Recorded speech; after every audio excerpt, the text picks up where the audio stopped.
Good evening. You're listening live to the Extreme Movie Show. I'm your host, Rob, broadcasting you to you from Central Florida. I have also from Central Florida the young 20-something Professor Pixel. And tonight's topic we're going to be discussing is our current review of Wayward Pines, Season 1, Episode 2 in this particular case. And Professor Pixel, as a young 20-something, I give you a hell of a lot of credit for being the only person on this planet to have watched all 1,226 or 7 5. episodes, 5 of Dark Shadows, and of course we've covered Twin Peaks and other things too. But with Wayward Pines, when you said, "Hey, how about this?" I said, "Oh yeah, it's kind of a cross between The Prisoner, Twin Peaks."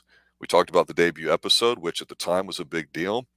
And I got to sit there and say the one thing I'll mention here with my opening thoughts before asking you for yours and what we want to talk about is this: when this came out and debuted, it had people talking. It had M. Night Shyamalan's name all over it, so it was good. It was interesting.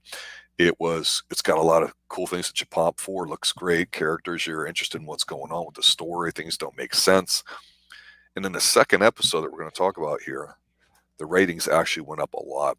That almost never happens. Usually the first one crests, then they kind of level off a little bit and fit into a pattern, and you try to hold on to it for a few years if you're successful. This is one of the rare cases where the ratings went up a bit, kind of stayed that way towards the end.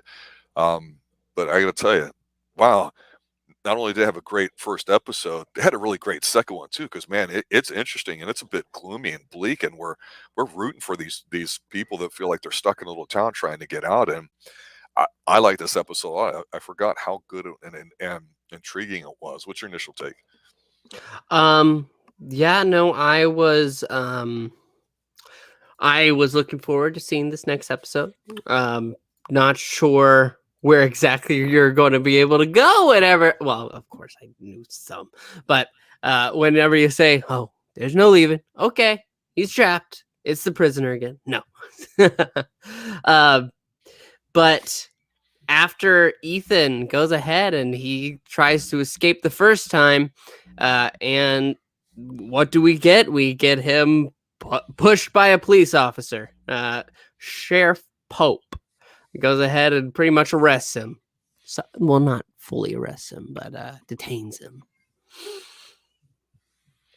I like how they continued it, because it seems like it's only been a few hours or a couple of days since Ethan's been there in town. Of course, we know he's looking for his partner, who was the woman that he had a brief fling with too, after undergoing some stressful events, some bombings and whatnot too. So they kind of somewhat make it modernized at the time when this came out, 2014, 15-ish. So Matt Dillon plays him pretty kind of on edge, and we like how there's something not right because it's not a real hospital, it's not really a real town, and we get more clues about that going on today, but they up the ante. We find out in here in one neat scene where he goes, walking around looking for his wife that he knows has now got a different name and married to somebody, and doesn't really seem to recognize him, but kind of does, and that they're watching him through cameras and he doesn't know what. We see a scene in there where he's given some money and by Beverly, and so he goes and buys some coffee, because of course the coffee people know everybody, and he finds out where she lives and works and all that, and he goes to pay for it, but he looks at the money and he sees that it's all counterfeit. And so there's little details like that in this episode. I'm like, the clues are right there. They're showing them to us. We're listening to it. And even some of the lines like the Asian barista, when she goes, "Oh, that's funny. I should know everybody. Why don't I know her?" And then even towards the end, after he confronts his ex-wife there or whatever, where there's a sign on the door in a toy store that says, "Do not talk about the past, do not try to leave," and all these rules for living Wayward Pines. Man, oh man, this is good stuff, man. He kept up the pacing of it. It didn't lull. It didn't devolve into romance or something silly. What a really good episode. I mean, from here, I know we've talked about some of the episodes of Prisoner are kind of jazzy fist fights and they're goofy stuff, but there's some really tight, paranoid episodes. And that's one thing about this show, that even though more stuff's getting covered, we have no idea what the hell's going on, do we? I mean, yes, it is kind of that case right now. We know certain facts, like you said, the rules being introduced, how people are talking, and then they have to pull each other close if they want to keep things quiet.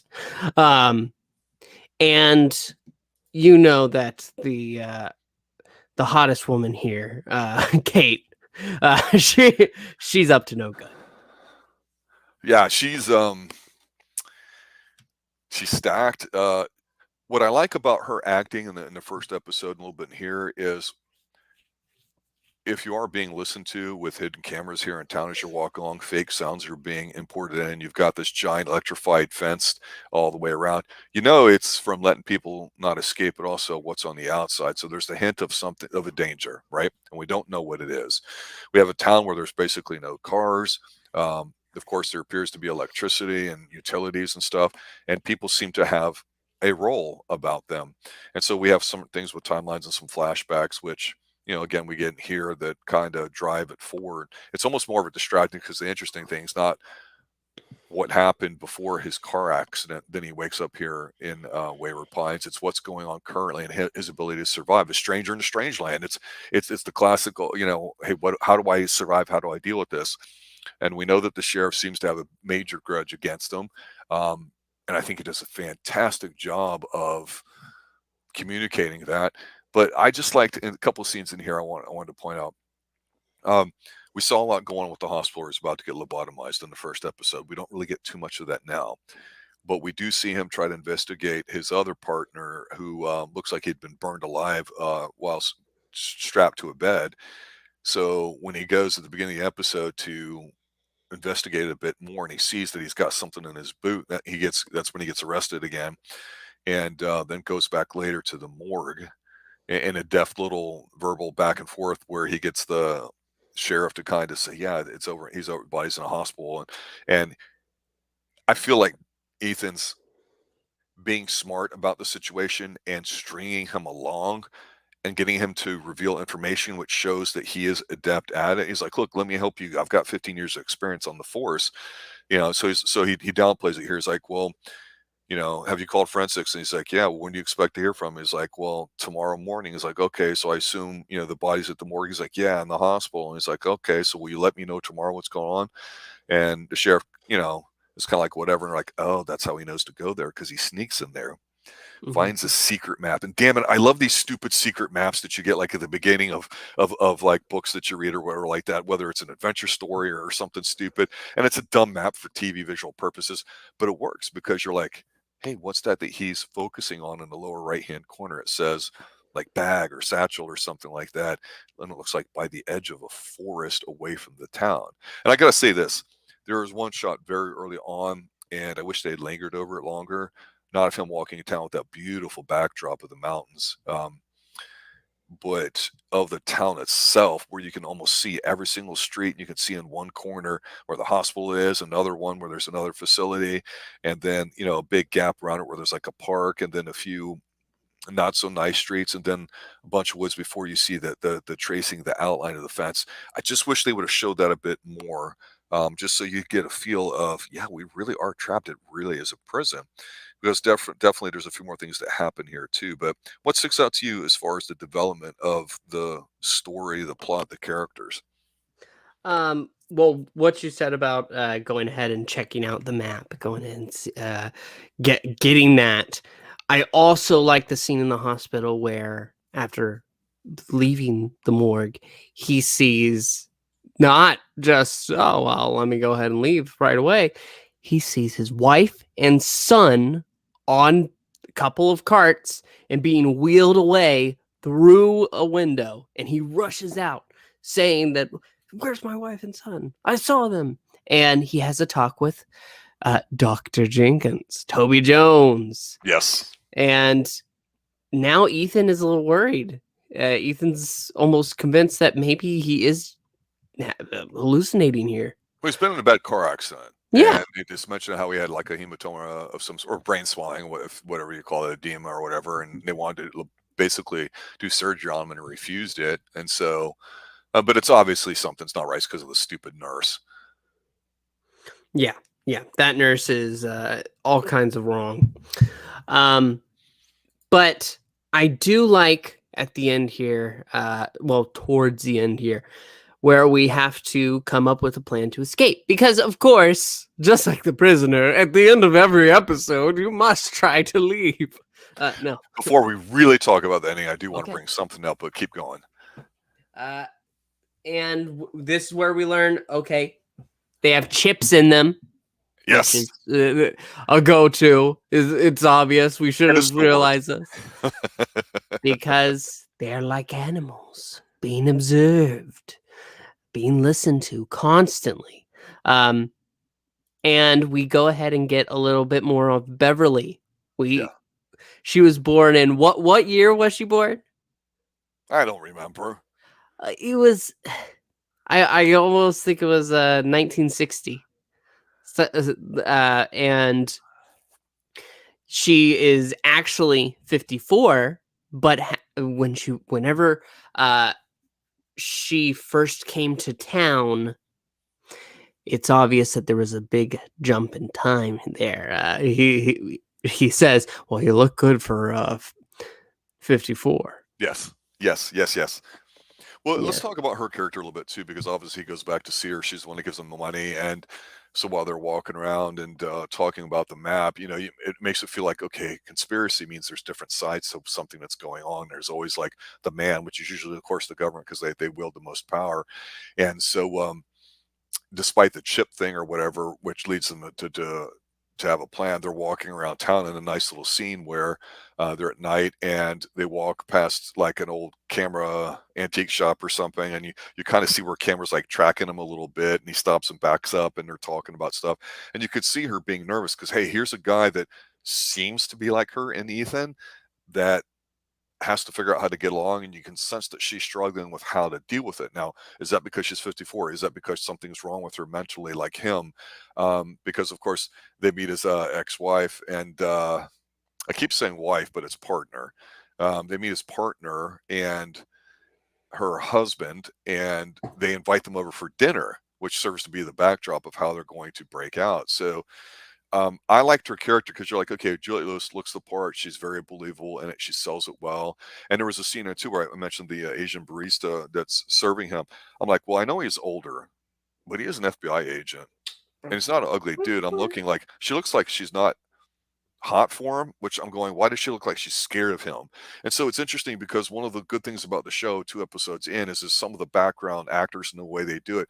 You almost feel like they're either not acting correctly or they're overacting where you're like, I don't get it. Why do they have such a disdain for him already? And it's not just big suit FBI agent guy comes from a small town and screw you. It's a different kind of vibe, and that's what's unsettling.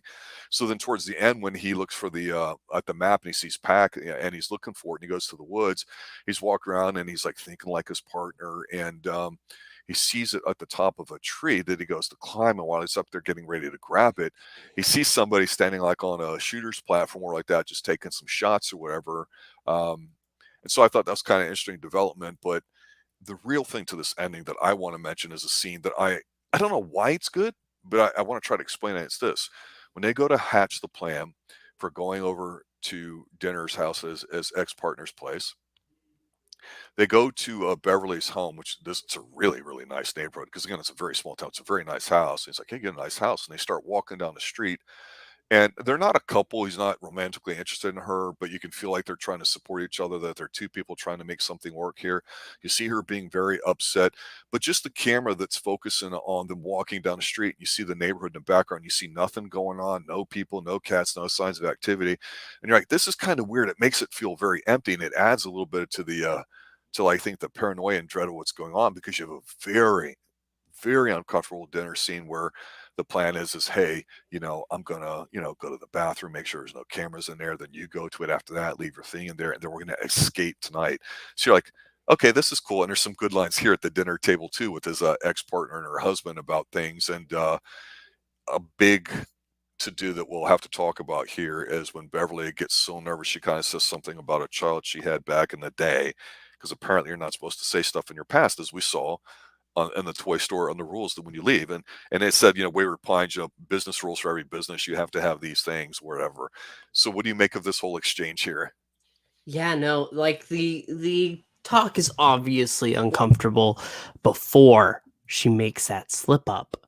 Yeah. But when she reveals that she had a daughter and you can see Kate as she says, "Oh, you had a daughter? Why don't you talk about that? Come on, tell us more." And Ethan's just trying to push it away. And that's when Beverly goes ahead and excuses herself, goes in the bathroom, and she's freaking out, but she's going ahead, taking off the chip. I like And how she didn't coward out of this. She's going along yeah, with it because it's hard for her to do. She's yeah, been like Ethan, but for a longer period of time, so it's really hard for her to do it. She's doing such a great job yeah, here. yeah. And so eventually the chip is taken out. She goes ahead and she ducks out first. Yeah. And so Ethan is left there. All right, I got to apologize for her. She's not feeling well. And you know what? We'll have to do this again sometime. And they leave. The husband looks at Kate. Do you think they're going to run? She says, absolutely. Yeah. And we were given a story about what happens when you do talk about the past, when you do give into your need of freedom, when you don't bend your will. And that's through Bill, who we saw tied up to the bed earlier, and last episode. But his wife said it was a suicide. Well, yeah, let's talk about that briefly before we talk about the ending here, because one of the Okay. subplots is here he goes to actually see Bill's wife, and she's like, "No, he killed himself. I saw it," or whatever, you know. So it's like it totally contradicts the fact they found this burned up body. I thought that was a nice little subplot, and we get to see his mind quickly flash back to the Bollinger name on there earlier too. So we get to see him using his brain and thinking on his feet quickly, because Beverly is kind of panicking in a way, even though she's going along with it. She does excuse herself. They're supposed to go together, and he catches up with her in the house. And at this point, if one were astute, they would have remembered one of the rules for Wayward Pines posted, again in the toy store or whatever it was, is you must always answer the phone, because they're standing there, and he's like, okay, this is what we're going to do. This is how we're going to do it. And they're standing there in the middle of a walkway at night. And of course, the streets are all slick wet because it makes the lighting look good, especially when you're in Vancouver. And then it chases on, so to speak, because all the phones start to ringing. Take it from there, sir. Yeah. Through the town rings all can all be heard from every house. Everyone is summoned out to find those running. Ethan and Beverly, they're trying to move, and Ethan, as crowds of people are coming out, he goes ahead and says, you take the map, you go. And he's going to distract them. However, it doesn't really matter. They separate, and Ethan is able to slip away, but Beverly is caught, taken, dragged through the street. And they have this whole little setup where they string you on up, but they take your wrists, they take your ankles, they string you out. They're going to feed her flesh-eating baby dragons. No, not that much. Unless you consider Terrence Howard a flesh-eating baby dragon. That's your own personal choice, Rob. He does a great job in here, by the way. Does. He's scary. He's great. He says that this is bringing justice. When you're trying to disturb our peace, this is what you're doing. And it's not just my duty, it is your duty to go ahead and make sure that Wayward Pines is watched. And that's when he slits Beverly's throat. And Ethan, who had a little scuffle in a house, looks down through the window and sees his friend pretty much just, dead. Yeah, end of episode. I mean, other than current time, his wife's and son are driving to Idaho to come find him or whatever. So that's what really ends it. But yeah, it's pretty shocking, because you have a chase, you don't know the town, you're trying to escape, so it happens really quick. And he tries to distract them all. Of course, he ends up running through some buildings. So it's a nice little sequence. It's not overly elaborate or anything. She gets caught, which is what's going to happen, and you see how quickly a mob can overtake anything. And I like how, I got to say this about violence. When used appropriately, it can be extremely effective. And so far, you're like, God, this cop's a dick, and the FBI agents I give them credit for not lashing out violently against what's holding them back here, because things are effed up. And there's a guy looking through one of the buildings, and he ends up like killing the guy or whatever. And that's when he looks out the window and then sees Beverly getting her throat slit. And it's like, fuck, they really upped the ante on this. This is dark. This is gloomy. But it was an effective use of violence. They didn't linger on it. They didn't do anything. It just was a matter of fact. This is what we do. Everybody's standing there in town. Of course, we get to see his partner and her husband sitting there, and it's like, well, did she Yeah.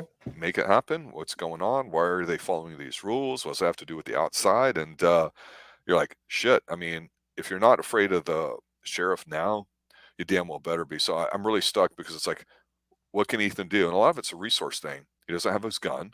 He just has his smarts in his brain. He has no knowledge of this little small town he's in. He knows he's being watched. It's a very difficult position to be in. So, very tasty episode. It went really, really quick. Enjoyed this one a lot as much as the first one. Man, what a great first 2 episodes of Wayward Pines so far. What's your final take? I think that no, it does. It moves really quickly.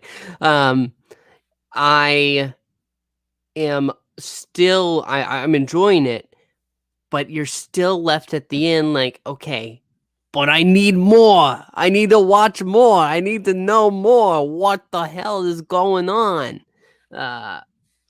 And I really think that it is done well, keeping up the mystery and taking a character that like Kate, who is beautiful, beautiful, and now an evil bitch. Yeah, absolutely. But yeah, no, I want to know where this is going. Where are we heading? And when do I get more Toby Jones later? Yeah, and I'll say this too. It's cool because you're left wanting more. You know how it ends. You know how it starts. They reviewed the ending of the last episode to start you off in here, so it has continuity going for it. That's smart programming. Give you something, don't give you everything. And wow, we can't wait to talk about episode 3 here next week on the Xtreme Movie Show, talking about some TV stuff, the Xtreme TV shows we like to call it. Yeah, check this out, guys. Thanks for letting us know that we're out there. I know there's a lot of Wayward Pines fans. I had some people on my Twitter stream talk about how they really liked it. There's a couple of shows I've heard some people recommend that they thought were similar. Obviously, with you and I covering Twin Peaks and The Prisoner, great TV shows. Feels like a hybrid, and if done right, that's not a bad thing. So very good stuff. My understanding is that the trilogy consists of all 10 episodes of this first season here of Wayward Pines. So the first books, I think the first 4 or 5 episodes, and then whatever. So it'll be interesting to see what happens here in episode 3 next week here on Xtreme TV. For Professor Pixel, ladies and gentlemen, I'm your host, Rob. Thanks for watching. Thanks for listening. Have a good night. As always, stay extreme.